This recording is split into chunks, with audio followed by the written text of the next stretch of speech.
Did you miss your deadline to renew your Medicaid coverage? You can still send your completed annual review form to Healthy Connections Medicaid. You may be assigned to another health plan, but you can ask to come back to First Choice within 60 days of renewed Medicaid eligibility. It's your family. It's your choice. First Choice is the right choice. Renew and choose us. Visit selecthealthofsc.com/renew to learn more. Are you struggling to conceive? You have options, and at Piedmont Reproductive Endocrinology Group, we'll make sure you have the guidance and support you need. PREG is known for individualized fertility care that's unique to every patient. We take the time to provide a reassuring and empowering experience because we believe that you deserve nothing less. Let us help you on your journey to parenthood. Visit us at pregonline.com to learn more. Get the guidance and support you need at Piedmont Reproductive Endocrinology Group.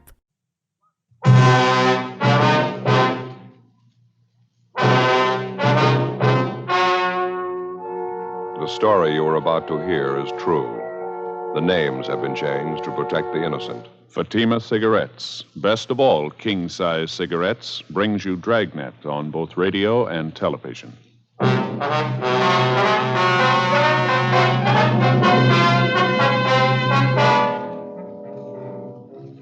You're a detective sergeant.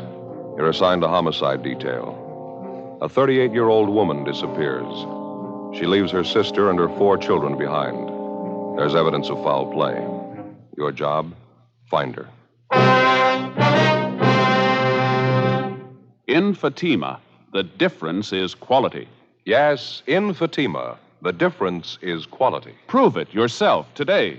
Compare Fatima with any other king-size cigarette. 1.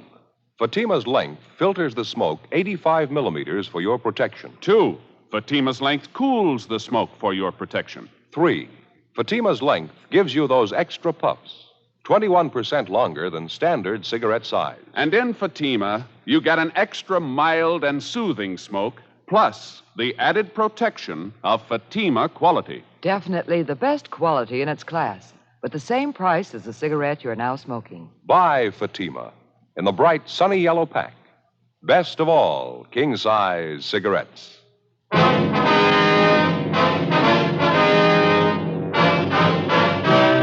Dragnet, the documented drama of an actual crime.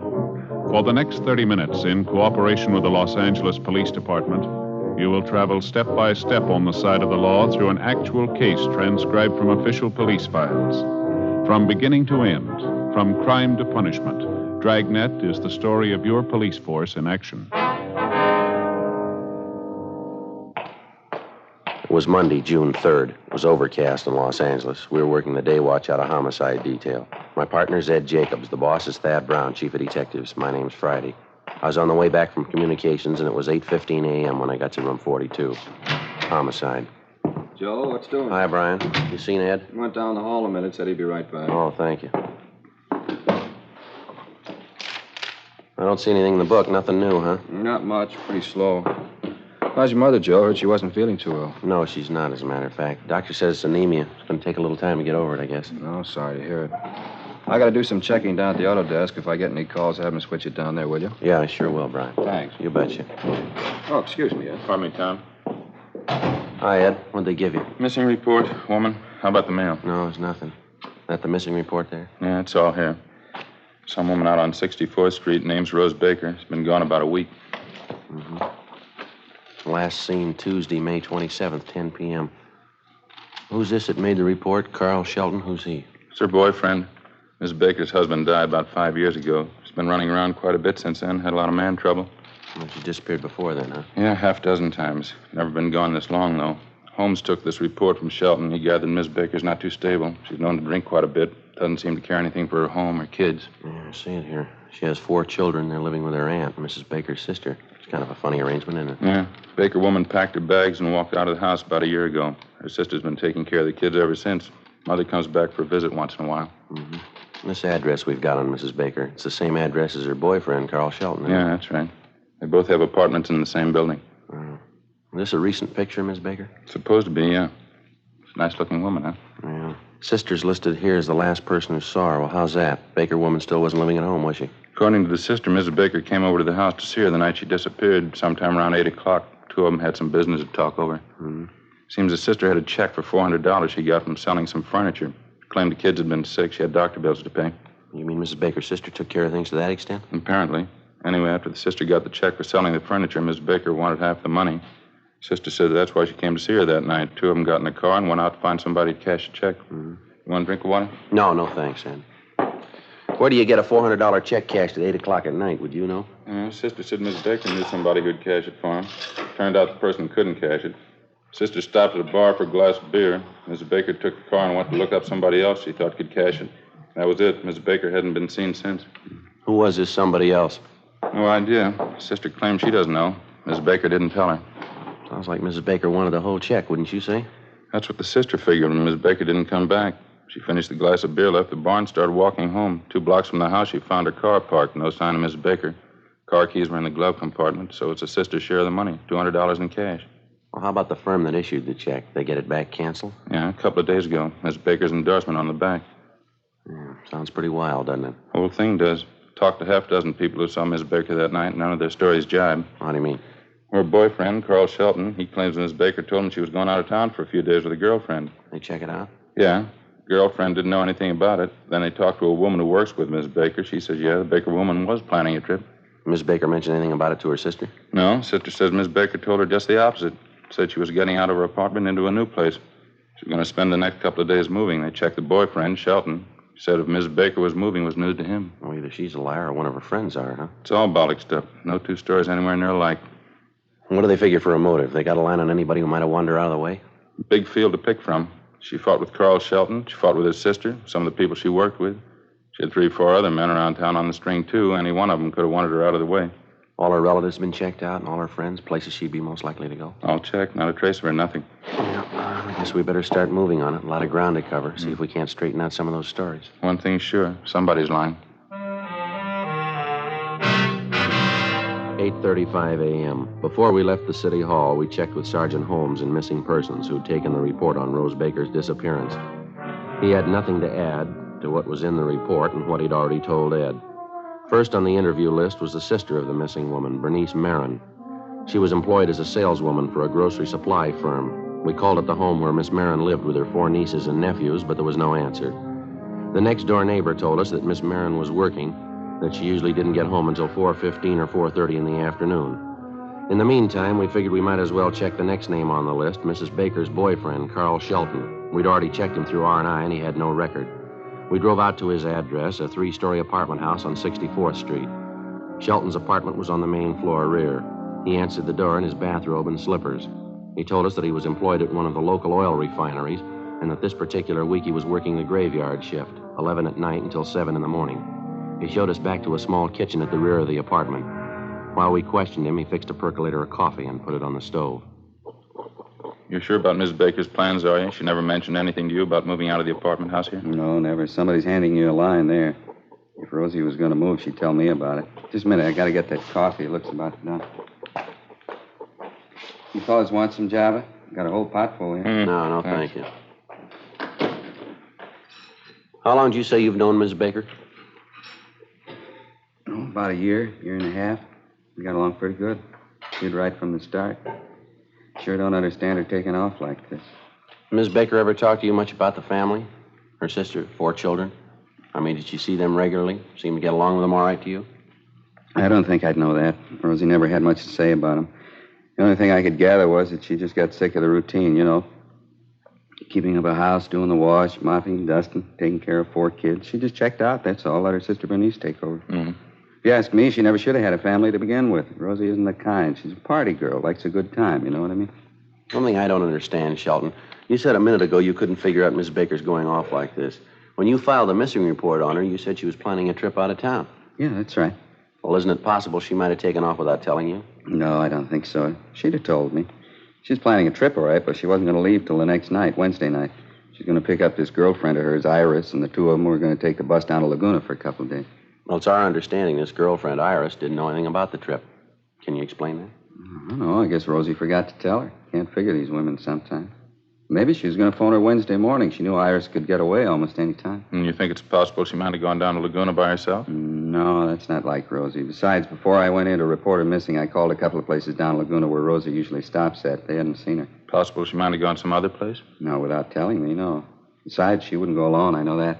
Sheldon, we understand Mrs. Baker was friendly with 2 or 3 other men around town. You think it's possible she might have gone someplace with one of them? Sheldon? No, I can't buy that. If it was 8 months ago, I'd say maybe, but not now. Why not? Well, we had it out, that's all. It was all settled. She wouldn't do anything like that again. Pretty sure about that, are you? Yeah, positive. I don't get it at all. She wouldn't do that to me, taking off, just packing up and leaving. Rosie wouldn't do that to me. Well, she's got 4 children. Yeah. She did it to them. We questioned Carl Shelton for another half hour, but he failed to come up with anything in the way of a definite lead. 10:40 a.m., we drove to the home of the missing woman's girlfriend, an Iris Kirby. 2 things she was pretty definite about. She knew nothing about an out-of-town trip Mrs. Baker was supposed to have planned for the 2 of them. And secondly, she had no use for Carl Shelton. She told us that Shelton was her ex-boyfriend and that she had introduced him to Rose Baker, and that shortly after that he dropped her. A few weeks later, Shelton began to keep steady company with Mrs. Baker. Outside of her personal grievance against Shelton, Iris Kirby had nothing to offer in the way of a lead to the whereabouts of her friend. 11:30 a.m., we got in the car and headed for the factory in the south end of town where Rose Baker was employed. We stopped off on the way for lunch, a bowl of soup and a sandwich. Ed had a cheeseburger and a piece of pie. Before we left, we checked the office to see if there were any calls. Nothing. The place where Mrs. Baker worked was on Santa Fe Avenue, a 1-story building covering almost half a block. They manufactured men's work clothes, shirts and overalls. We checked with the personnel office. We asked if Rose Baker had any friends that she worked with. We were told that there was a Mildred Dunn who was a fairly close friend of the Baker woman. Ed and I waited in the office while they sent down to the plant for Mildred Dunn. Ms. Dunn? That's right. Police officers. My name's Jacobs. This is my partner, Sergeant Friday. How do you do? How are you? I'd like to ask you a few questions about Rose Baker, Mrs. Dunn. I understand you're a pretty close friend of hers. Yes, that's right. I've known Rose ever since she came here. She works on the machine next to me. She come home yet? No, not yet. You remember Miss Baker saying anything to you about taking a trip, Miss Dunn? I mean, just before she disappeared? Yes, she did. She'd been looking forward to it. That's probably where she is, don't you think, off on her trip? Well, we don't know, ma'am. Did she mention anything definite about the trip to you, where she was going, when she was leaving? Well, I think she was going to Laguna Beach. It's hard to tell. She's always kidding around, Rose is. Once she said she was going to fly to Switzerland for a vacation. San Moritz. She's always kidding around like that. Oh, that's so? Like once when she had a date with Fred, she said she was going to the pump room in Chicago. You know, just being funny. I see. Who is this Fred, Mrs. Dunn? Fella in the shipping department, Fred Lyons. Nice fella. He and Mrs. Baker see much of each other? They used to, yes, quite a bit. I don't know if they were serious about each other. I thought they were till the last month or so. Maybe they had a tiff or something. Maybe Rose got tired of him. I don't know. But you do think the 2 of them were serious at one time? Oh, yes. It wasn't more than a month ago. Then all of a sudden they weren't sweet on each other. At least Rose wasn't about him. She told me that. Mm-hmm. Well, I guess we better check on him, Ed. Mm-hmm. Is this Fred Lyons working today, do you know, ma'am? Oh, no. He quit last Tuesday. 1:15 p.m. We finished questioning Mildred Dunn, and we went back to the personnel office to get Fred Lyons' description and last known address. We checked out the address, but Lyons had moved out the previous Tuesday and left no forwarding address. We questioned the landlady, looked over his rooms, checked through the neighborhood, and talked to everybody he knew. We found nothing to indicate that Lyons had anything directly to do with Rose Baker's disappearance. But we did find out that he knew Mrs. Baker and that he thought quite a bit of her. We went back to the office, got out a broadcast and an APB on Lyons. Want to check the book, Joe, see if we got any late calls there? Yeah, sure. I'll get it. Right. Homicide, Jacobs. That's right. Mm-hmm. Are they sure? Where was that? All right, thank you. Got something. Yeah? Hollywood Division. Woman's purse found in a vacant lot out there. High school kid found it. A lot of identification inside. Yeah. Rose Baker. 3:15 p.m. The purse was brought downtown to the crime lab for detailed examination. Bryan and Barrett from Homicide went out to interview the boy who found the purse and to check the neighborhood where it was discovered. Meantime, Ed and I drove out to talk to the missing woman's sister, 36 years old, Bernice Marin. She and her sister's 4 children lived in a 5-room stucco house just off Exposition Boulevard. We got there shortly after Miss Marin returned home from her job. Her 2 older nephews were out in front cutting the lawn. She showed us into a neatly kept living room where we interviewed her. She was a plain-looking woman, brown hair, gray eyes. She showed little concern about her sister's disappearance. I gave up trying to keep track of her a long time ago, Sergeant. I haven't any idea where she's gone. I used to worry about her. I don't anymore. Well, how about that purse of hers that was found this afternoon, Miss Marin? Wouldn't you say that makes it a little unusual this time? I don't think so. She loses things all the time. I don't know what she does when she goes off on those things. I don't want to know. Gets drunk and does a lot of fooling around, I suppose. She's lost 2 or 3 purses the same way. What about last Tuesday, the night she disappeared? You notice if she'd been drinking then? Yeah, I got the idea she'd had a couple of highballs before she came over. She wasn't drunk, but she wasn't feeling any pain. Oh, say, would you excuse me? I want to yell at the kids out there. Yes, ma'am. Frank! Frank, that's enough of that playing around out there. Let's get started pushing that lawnmower, huh? Okay, just trying out a new system. Almost half done now. You better hurry it up. You still got the backyard to do, remember? Yeah, okay. The only good thing that came out of that marriage, Sergeant, those kids out there. Yes, ma'am. There's 2 more besides Frank and Bobby, the girls, my nieces. One's 9, one's 7. Mm-hmm. Marvelous kids. Girls are just as pretty as pictures. I'm glad I have a chance to take care of them. I guess I just like kids. Can't understand it when people don't appreciate them. I don't have a family of my own. Oh, I see. Miss Marin, when you were with your sister last Tuesday night, you say she didn't mention anything at all about taking that trip out of town? No, just the opposite. Like I told you. She said she was moving out of her apartment into a new place. That's why she needed the money. Mm-hmm. Well, what's the story about this money your sister came to pick up, Miss Marin? I don't think I quite got that clear. Well, we had this baby grand piano that my mother gave Rose and me just before she died. Kids have been sick the last couple of months, one thing and another. I needed a little money to catch up on some doctor bills, so I sold the piano. I hated to do it, but the bills had to be paid. Mm-hmm. Well, Rose found out about it somehow, and she wanted half of the money I got for the piano. She wanted the money for herself. Can you imagine that? She wasn't even willing to pay for her own kids' doctor bills. It'd be different if I was charging her to take care of the kids. I just do it because I like them. Mm-hmm, I see. Well, anyway, she found out about it, and I had to split the check with her. The whole thing was for $400. I understand your sister got the check cashed that night. That correct? Yeah, that's right. It was 8 o'clock at night, but Rose said she knew somebody who'd cash it. She wanted the money that night. And to save an argument, we got in the car and went to see this friend of hers, some bartender. He couldn't cash the thing, so Rose took the car and went out to look up another friend she thought would cash it. I didn't want to go chasing all over town with her, so I stayed at this bar and had a beer. Mm-hmm. And that's the last time you saw your sister, is it? Yes, I waited a couple of hours, and then I walked home. And 2 blocks from the house, I saw my car pulled up at the curb, right on Exposition Boulevard. Car keys were in the glove compartment. $200 in cash right under them. No sign of Rose, though. Well, what time was it when you got back to the house, you remember? It was after 11. Close to 11:30, I think. I went right to bed. And since that time, you've had no indication where your sister might have gone? No phone calls, no letters, no word from one of her friends who might have seen her? No, not a thing. If she's in trouble, you can understand why. It's been coming for a long time. Last 5 years, going downhill all the time. She's no good, Sergeant. I don't know how it happened. She's just no good at all. Thank you very much, Miss Marin. Thank you, ma'am. Oh, not at all. No trouble. I guess I better get dinner started for the kids. Well, if you hear anything about your sister, we'd appreciate it if you'd give us a call. Yes, all right. It's going to be the same old story. Same thing all over again. You can bet on it. Ma'am? She'll come back when the money's gone. 5:15 p.m. Ed and I drove back downtown and went directly to the crime lab. The missing woman's purse, which had been found in the vacant lot out in Hollywood, had been examined thoroughly. They'd found nothing that'd provide us with a new lead. We checked communications, but there was still no answer to the APB we'd gotten out on Fred Lyons, the man who'd worked with Rose Baker and who dropped from sight the same day she did. 5:30 p.m. We got back to the squad room. Hi, Brian. You just get back? Yeah, you get the word? No, what's that? Mrs. Baker, they just found her body.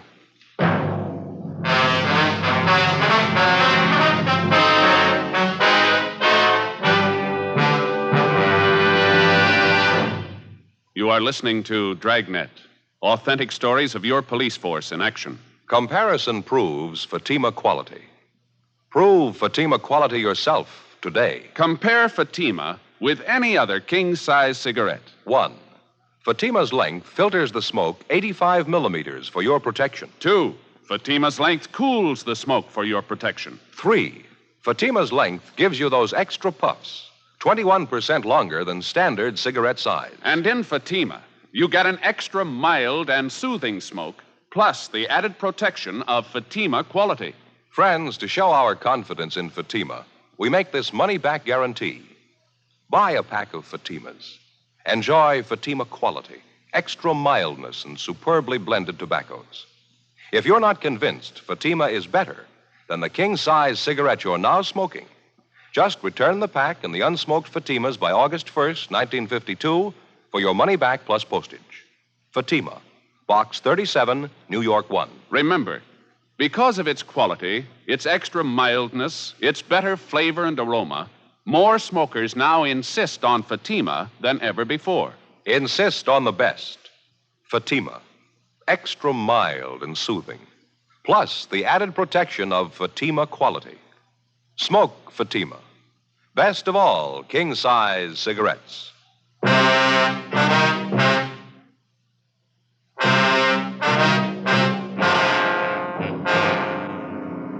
June 3rd, Monday, 6 p.m. The body of 38-year-old Rose Baker had been discovered in the Hollywood Hills area. Approximately 3/4 of a mile from the intersection of Mulholland Drive and Oak Knoll Terrace, a dirt road branched off to the left of Mulholland and wound about 300 yards down the hill to a dead-end stop. Just below the guardrail, which circled the edge of the road, there were 2 eucalyptus trees. They overlooked a deep ravine covered with scrub oak and patches of laurel. Halfway down one slope of the ravine, they found the body of the missing woman.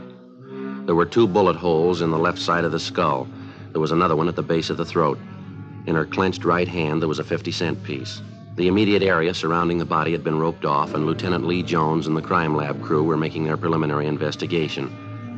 There was no sign of the murder weapon. The coroner arrived, and when the preliminary investigation was completed, the body was taken downtown to the county morgue. All clothing and personal effects were removed from the body and sent to the crime lab for detailed examination. Rose Baker's sister, Bernice Marin, was brought to the county morgue and identified the body. A few minutes after 10 o'clock that night, Ed and I got back to the office. I got it.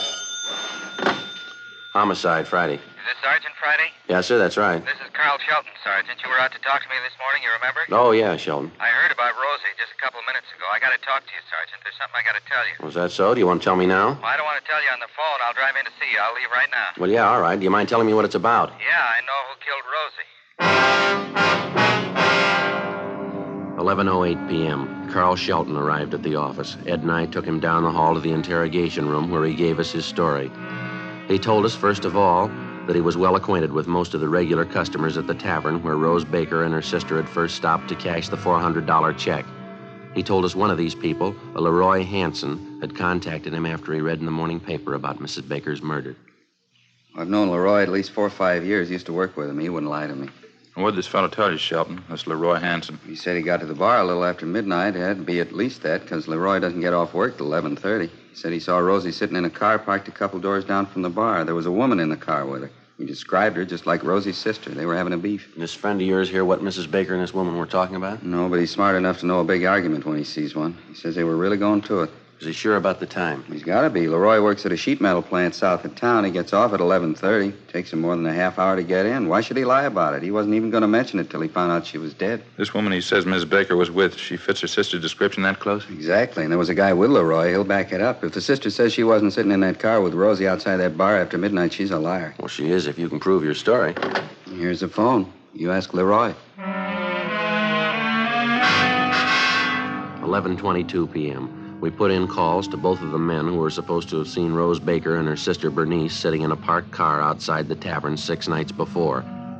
Both of them corroborated Carl Shelton's story down to the last detail.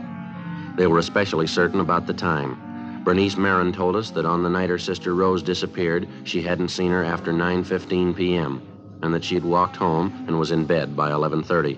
Both Leroy Hansen and his friend told us that they had seen Rose Baker and a woman answering her sister's description sitting together in a car parked outside the tavern. They were both certain at the time that it was well past midnight.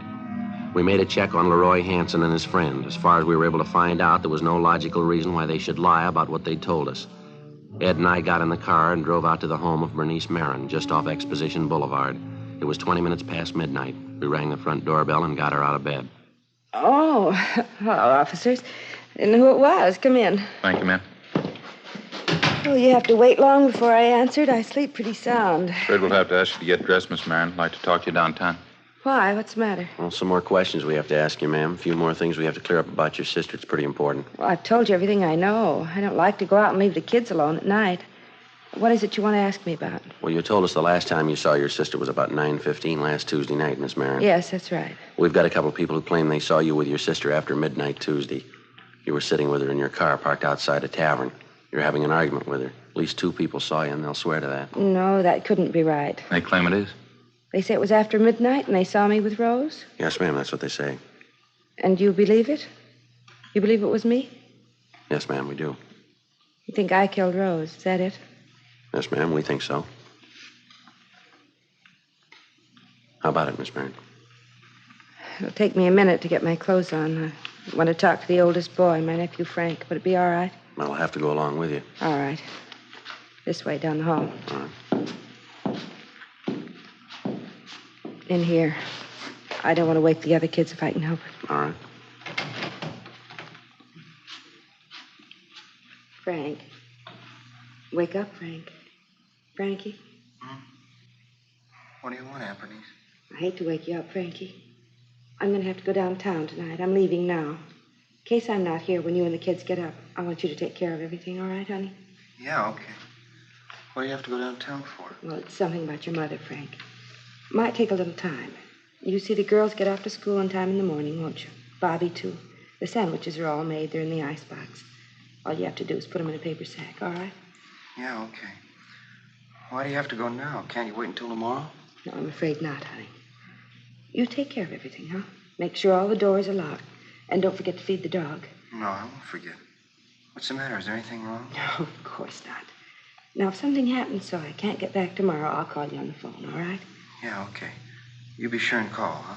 I'll call you, honey. You go to sleep now, huh? It'll be all right. You get some sleep. Good night, Frankie. Yeah, okay. Good night. I'm sorry to keep you waiting. I had to tell Frank what to do. The kids wouldn't understand. I mean, if they woke up and didn't find me here. Yes, ma'am. What'd you do with the murder gun, Miss Barron? Out in the garage, I'll show you. I had her 4 kids to raise. It's not easy. You know what it costs to feed them, put clothes on their back? It's not the kids I minded. They're wonderful. I love every one of them. I'm glad to get the chance to raise them. Never married myself. Never had any of my own. Mm-hmm. Hasn't been easy at all, working all day, coming home and cooking for them, doing the wash, trying to keep the house clean. Rose never gave me a dime to pay a bill, for her own kids, too. She gave us nothing, and she tried to take everything, tried to bleed me for my last dollar. She cashed the check that night and said she was going to keep all the money. I couldn't stand anymore. We argued, and I killed her. Yeah, well, I'm sorry, ma'am. We'll have to go. Yes, all right. What'll I do, Sergeant? What'll I say? I advise you to tell the truth. You'll get a fair trial. I know that. It's not what I mean. What do you mean? Inside there, what am I going to say? How'll I explain it? Ma'am? The kids. How do you tell 4 kids you killed their mother?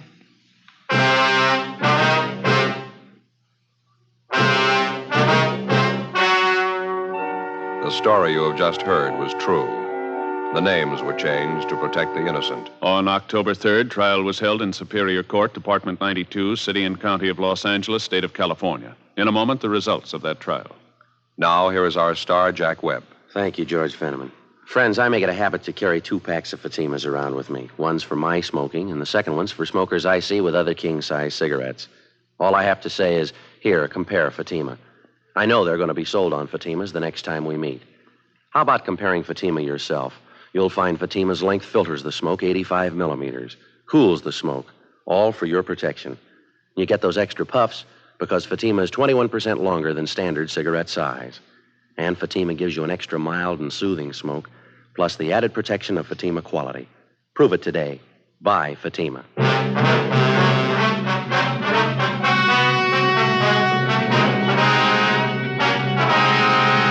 When their aunt, Bernice Alberta Marin, was apprehended on suspicion of 187 PC, the 4 Baker children were taken into protective custody by juvenile authorities.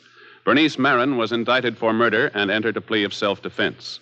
She claimed that at the time of the murder, her sister attacked her with a knife while they argued over the division of the $400 check.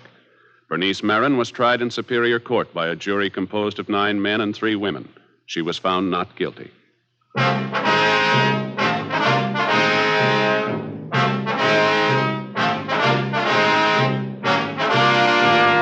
You have just heard Dragnet, a series of authentic cases from official files. Technical advice comes from the Office of Chief of Police W.H. Parker, Los Angeles Police Department. Technical advisors Captain Jack Donahoe, Sergeant Marty Wynn, Sergeant Vance Brasher. Heard tonight were Barney Phillips, Virginia Gregg, Vic Perrin. Script by Jim Moser. Music by Walter Schumann. Hal Gibney speaking. Fatima Cigarettes, best of all king-size cigarettes, has brought you Dragnet, transcribed from Los Angeles.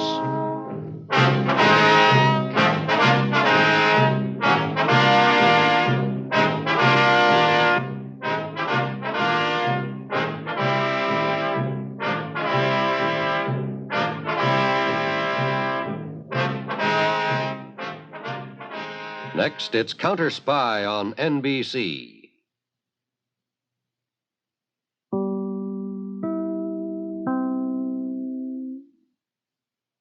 Hello, it is Ryan, and we could all use an extra bright spot in our day, couldn't we? Just to make up for things like sitting in traffic, doing the dishes, counting your steps, you know, all the mundane stuff. That is why I'm such a big fan of Chumba Casino. Chumba Casino has all your favorite social casino-style games that you can play for free anytime, anywhere with daily bonuses. That should brighten your day a little.